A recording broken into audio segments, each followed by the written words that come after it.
Hello friends, आज का जो हमारा सेशन है वो एनसीईआरटी क्लास 6 ज्योग्राफी का चैप्टर है। चैप्टर नंबर 8 ये हमारा बुक का लास्ट चैप्टर है जिसके क्वेश्चन आंसर्स का हम डिस्कशन करेंगे। चैप्टर का नाम है हमारा भारत की जलवायु वनस्पति। ठीक है, फर्स्ट क्वेश्चन का जिक्र हम करते हैं। अगर किसी वर्ष मानसूनी वर्षा कम हो या नहीं हो तो क्या होगा। मतलब अगर कोई साल ऐसा हो जब बारिश ही ना हो, बारिश का मौसम भी हो और बारिश ही ना हो तो क्या होगा। जैसे कि आप सबको पता है कि पानी हमारे लिए कितना ज़्यादा ज़रूरी है, तो हमें इसमें सही गलत पर निशान लगाना है। फसल प्रभावित होगी हमारी या नहीं होगी, कुएं के पानी का स्तर ऊपर जाएगा या नीचे चला जाएगा, गर्मी का मौसम लंबा हो जाएगा या छोटा हो जाएगा। ठीक है, ये क्वेश्चन हमारा पेज नंबर 59 पर दिया हुआ है, आप चेक कर सकते हैं। तो देखिए, सबसे पहला ऑप्शन है कि हाँ, हमारी फसल प्रभावित होगी अगर बारिश नहीं हुई तो। ठीक है, कुएं के पानी का स्तर भी नीचे चला जाएगा अगर बारिश नहीं हुई तो, और गर्मी का मौसम भी लंबा हो जाएगा। जब बारिश नहीं होती तो आपको पता ही होगा कि कितनी ज़्यादा गर्मी हो जाती है। ठीक है, नेक्स्ट क्वेश्चन है हमारा, ये पिक्चर आप सबको दिख रही है, इसी से रिलेटेड कोई क्वेश्चन होगा, देख लेते हैं।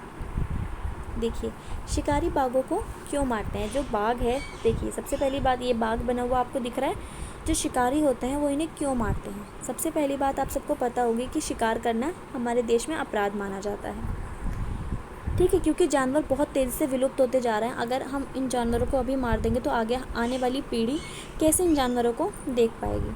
तो जो लोग हैं वो बाघों को उनसे प्राप्त होने वाले बहुमूल्य खालों, हड्डियों आदि के लिए मारते हैं, जिससे भारी मुनाफा कमाया जाता है। देखिए, जो जानवर होते हैं ना, उनके स्किन से बहुत सारी नई नई चीज़ों का निर्माण होता है। उनके दांत बहुत ज़्यादा यूज़फुल होते हैं, उनके बालों का यूज़ किया जाता है। अब जब इन सब चीज़ों का यूज़ किया जाता है, इन सब चीज़ों का लोग व्यापार करते हैं, तो उनसे उनको बहुत ज़्यादा मुनाफा होता है, इसीलिए लोग जानवरों का शिकार करते हैं। नेक्स्ट है, हमारे वनों से अगर बाघ ख़त्म हो जाएँ तो क्या होगा। अब देखा जाए, हमारे जंगलों से अगर बाघ ही ख़त्म हो जाएँ तो फिर क्या होगा। देखिए, जब हमारे जंगल से बाघ ख़त्म हो जाएंगे तो जो एक ताकतवर प्रजाति है, बहुत खूबसूरत दिखता है बाघ, बहुत ख़तरनाक भी दिखता है, ये जो प्रजाति है ना, ये पूरी तरह से विलुप्त हो जाएगी और आने वाली पीढ़ी उसे देख ही नहीं पाएगी। नेक्स्ट क्वेश्चन है हमारा, क्या आपने कभी बाघ आरक्षित क्षेत्र या ऐसे चिड़ियाघर देखे हैं जहां बाघों को रखा जाता है। देखिए, ये क्वेश्चन आपके अपने एक्सपीरियंस पर बेस है।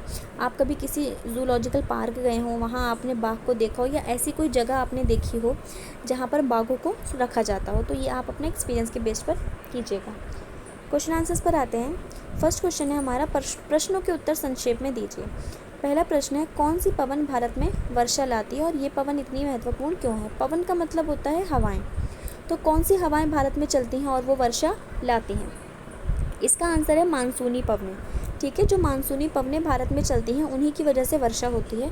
और ये वर्षा हमारे लिए क्यों महत्वपूर्ण है, तो पहली चीज़, जो कृषि, जो खेती होती है, उन सब की, वो सब किस पर निर्भर होती हैं, वर्षा पर निर्भर होती हैं। अगर बारिश नहीं होगी तो क्या खेती अच्छे से हो पाएगी, नहीं हो पाएगी, किसानों का नुकसान होगा, हमें अनाज नहीं मिल पाएगा, इसीलिए वर्षा जो है वो बहुत ज़्यादा इम्पॉर्टेंट है। नेक्स्ट क्वेश्चन है, भारत के विभिन्न मौसमों के नाम लिखिए। भारत में 4 तरह के मौसम होते हैं, सर्दी, गर्मी, शरद ऋतु और वर्षा ऋतु।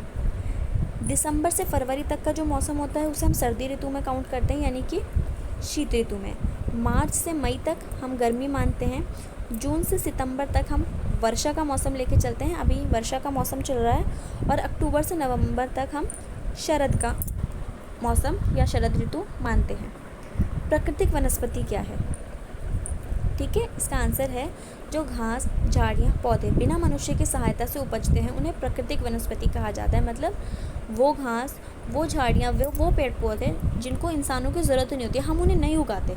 हम इंसान क्या करते हैं, सिर्फ जिन पेड़ पौधों से हमें ज़रूरत पूरी होती है, हमारी ज़रूरत जिन चीज़ों से पूरी होती है, हम उन पेड़ पौधों को उगाते हैं, जैसे किसी फल का, किसी सब्ज़ी का, ठीक है, किसी अनाज का पेड़ पौधा। ठीक है, लेकिन ये वो पेड़ पौधे होते हैं प्राकृतिक वनस्पति के अंदर जो मनुष्य नहीं उगाता। नेक्स्ट क्वेश्चन है हमारा, भारत में पाई जाने वाली विभिन्न प्रकार की वनस्पतियों के नाम लिखिए। अब भारत में 5 तरह की वनस्पतियां पाई जाती हैं, 5 का वर्णन नीचे किया गया है। पहला है उष्णकटिबंधीय सदाबहार वन, उष्णकटिबंधीय पतझड़ वन, कंटीली झाड़ियाँ, पर्वतीय वन और मैंग्रोव वन। ये 5 तरह की वनस्पतियाँ पाई जाती हैं भारत में। नेक्स्ट क्वेश्चन है हमारा, सदाबहार वन और पतझड़ वन में क्या अंतर है। यहाँ पर हमें सदाबहार वन और पतझड़ वन, ये 2 वनस्पतियाँ हैं भारत में पाई जाने वाली, उनके बीच हमें अंतर बताना है। सदाबहार वन के बारे में देखते हैं पहले। सदाबहार वन जो होते हैं ना वो बहुत ज़्यादा घने होते हैं, ठीक है। इतने ज़्यादा घने होते हैं सदाबहार वन में पेड़ पौधे कि जो सूर्य की रोशनी ना वो ज़मीन तक भी नहीं पहुंच पाती, उनकी पत्तियों तक या पेड़ों की ऊपरी सतह तक ही रह जाती है। ये वन वर्षा के अलग अलग समय पर अपनी पत्तियां गिराते हैं। अब इन वनों में क्या होता है, जो पेड़ होते हैं ना, यहाँ वो पेड़ होते हैं जो अलग अलग टाइम पर अपनी पत्तियां गिराते हैं और फिर उनमें नई पत्तियां आती हैं। ये वो क्षेत्र होते हैं सदाबहार वन, उन जगहों पर पाए जाते हैं जहाँ पर वर्षा बहुत ज़्यादा होती है, ठीक है। ये ज़्यादातर अंडमान निकोबार द्वीप समूह, उत्तरी पूर्वी राज्यों और पश्चिमी घाट के संकरी जगह पर पाए जाते हैं। इन वनों में जो स्पेशल पेड़ पाए जाते हैं उनमें है महोगनी, एबोनी और रोजवुड। अब हम पतझड़ वनों की बात करते हैं। पतझड़ वन जो होते हैं ना वो सदाबहार वनों के मुकाबले में कम होते हैं, ठीक है। घने तो होते हैं लेकिन कम होते हैं। एक निश्चित समय में यहाँ पर वर्षा होती है और ये वर्ष के एक निश्चित समय में ही अपनी पत्तियाँ गिराते हैं। पतझड़ वन जो है ना वो देश के बहुत बड़े भाग में पाए जाते हैं, जैसे मध्य प्रदेश, उत्तर प्रदेश, बिहार, झारखंड, छत्तीसगढ़, महाराष्ट्र, ठीक है। इन वनों में ज़्यादातर साल वृक्ष, सागौन, पीपल, नीम और शीशम के पेड़ पाए जाते हैं, ठीक है।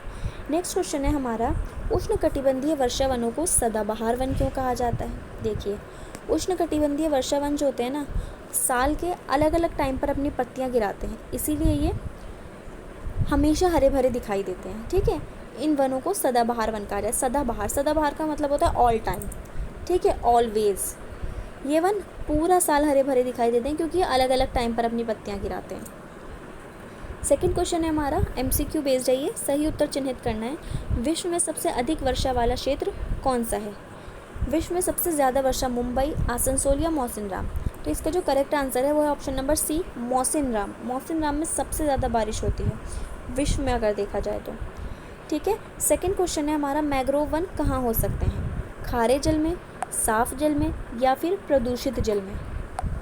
इसका जो करेक्ट आंसर है वो है खारे जल में, ठीक है। जो मैंग्रोव वन पाए जाते हैं वो खारे जल में पाए जाते हैं, option number A. Third point है हमारा, महोगनी एवं रोजवुड वृक्ष कहाँ पाए जाते हैं। तो जो महोगनी और रोजवुड के पेड़ होते हैं ना वो उष्णकटिबंधीय सदाबहार वन यानी कि ऑप्शन नंबर सी में पाए जाते हैं। फोर्थ ऑप्शन है हमारा, जंगली बकरी और हिम तेंदुए कहाँ पाए जाते हैं। हिमालय क्षेत्र में, प्रायद्वीपीय क्षेत्र में या गिर वन में। इसका जो करेक्ट आंसर होगा वो हमारा होगा हिमालय क्षेत्र में, मतलब जो पर्वतीय इलाके होते हैं वहाँ पर जंगली बकरी और हिम तेंदुए पाए जाते हैं।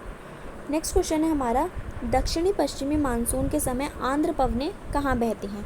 तो जो दक्षिणी और पश्चिमी मानसून का समय होता है ना उस समय आंध्र पवनें समुद्र से स्थल की ओर जाती हैं, ठीक है। मतलब समुद्र से निकलती हैं वो पवनें और ज़मीन की ओर जाती हैं। ये ऑप्शंस के जितने भी आंसर्स हैं आपको सब नीचे दिए हुए हैं, आप यहाँ से चेक कर सकते हैं। क्वेश्चन नंबर 3 है हमारा, खाली स्थान भरें। फिर इन द ब्लैंक्स करनी है यहाँ पर हमें। गर्मी के दिन के समय शुष्क तथा गर्म पवनें चलती हैं। आपने हमेशा ऑब्जर्व किया होगा कि जब बहुत गर्मी का टाइम होता है तब बाहर हवा तो चल रही होती है लेकिन वो हवा बहुत ज़्यादा गर्म होती है, तो इस हवा को हम लू कहते हैं, ठीक है।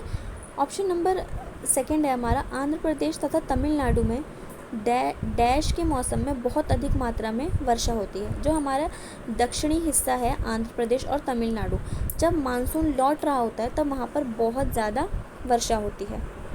थर्ड है हमारा, गुजरात के डैश वन तथा डैश का निवास है।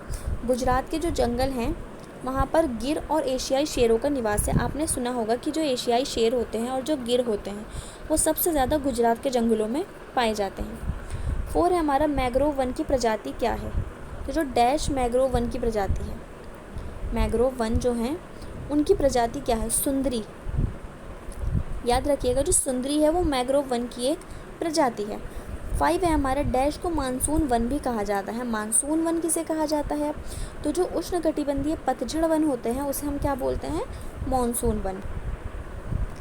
जो हमारा लास्ट चैप्टर है ज्योग्राफी की बुक का वो भी आज ख़त्म हो गया है, ठीक है। आई होप कि आपको सभी आंसर्स बहुत अच्छे से समझ आए होंगे। अगर आप इस वीडियो को देख लें तो आपको चैप्टर पढ़ने की नीड नहीं है क्योंकि इस वीडियो में क्वेश्चन आंसर्स के थ्रू मैंने आपको पूरा चैप्टर इजीली समझा दिया है। अगर आपको वीडियो अच्छी लगी हो तो प्लीज़ सेशन को लाइक, शेयर और सब्सक्राइब ज़रूर कीजिएगा। Thank you.